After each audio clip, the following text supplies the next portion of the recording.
నమస్తే welcome to CM times news. Granite ఫ్యాక్టరీలో October 1 నుండి ఆపాలని చీమకుర్తి మండలంలో ఉన్న అన్ని గ్రానైట్ ఫ్యాక్టరీ అసోసియేషన్ తీర్మానం చేయడం జరిగింది. చీమకుర్తి మండలం రామతీర్థంలోని వీటీసీ భవనంలో ఫ్యాక్టరీ ఓనర్స్ అసోసియేషన్ మీటింగ్ ఏర్పాటు చేశారు. ఈ సందర్భంగా అందరూ ఫ్యాక్టరీ అధినేతలు ఈ మేరకు నిర్ణయం తీసుకోవడం జరిగింది. ఏఎంఆర్ కంపెనీ అధినేతలు వచ్చి అసోసియేషన్ తో మాట్లాడే వరకు ఫ్యాక్టరీలు ఆపాలని తీర్మానం చేశారు. అందరూ బాధ్యత తీసుకుని ప్రతి ఒక్కరూ ఫ్యాక్టరీలు ఆపాలని తీర్మానం చేశారు. ఈ సమావేశం చీమకుర్తి ఫ్యాక్టరీల ఓనర్స్ అసోసియేషన్ అధ్యక్షులు కాట్రగడ్డ రమణయ్య మాట్లాడుతూ ఒంగోలులో జరిగిన సమావేశం గురించి వివరించారు.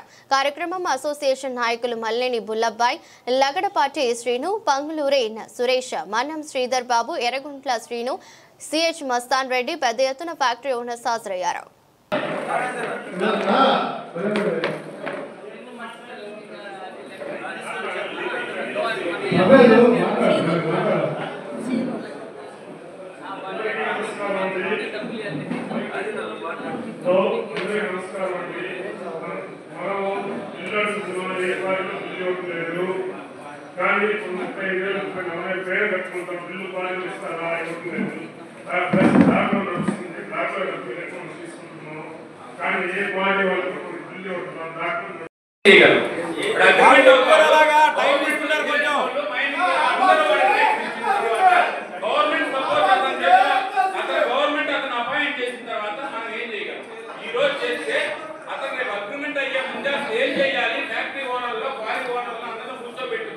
సామరస్యంగా మాట్లాడదామని అతను సిద్ధపడతాడు. అంతేగాని మనం వాళ్ళు వచ్చిన తర్వాత మాట్లాడదాము ఇవన్నీ కరెక్ట్ కాదు. మీరు అందరూ ఆలోచించండి. 1వ తేదీ నుంచి ఆపుదామంటే ఆపేద్దాం. ఆపేసి ఆ ఏఎంఆర్ గ్రూప్ వాళ్ళు వస్తారో లేదంటే గవర్నమెంట్ తరఫున మైనింగ్ డిపార్ట్మెంట్ వాళ్ళు వస్తారో మన నుంచి ఒక 10 మంది బట్టలు పంపిద్దాం. వాటి వల్ల 10 మంది బట్టలు ఏఎంఆర్ వాళ్ళు అధికారులు అందరూ మాట్లాడుకుంటే బాగుంటుంది. లేదు ఇప్పుడే మనకి ఇప్పుడే సంఖ్య లేకపోతే రేపు మనకి సబ్జెక్ట్ ఉంటే 20 గంటలు ఇచ్చాడు.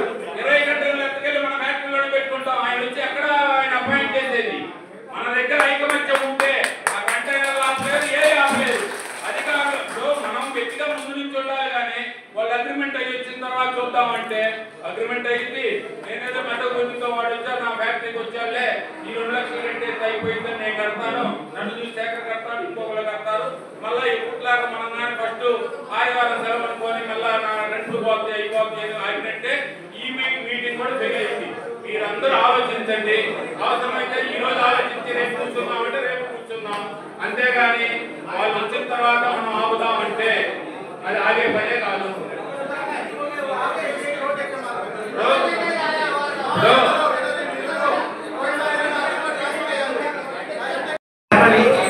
అందుకని ఇంకొక 2 టైంలో కూకుందాం. మీరు ఒక ఈయనలో ఒక 2 3 వచ్చి మాట్లాడండి. ఓవర్గా మాట్లాడండి అబ్బా, దాంట్లో తప్పే లేదు.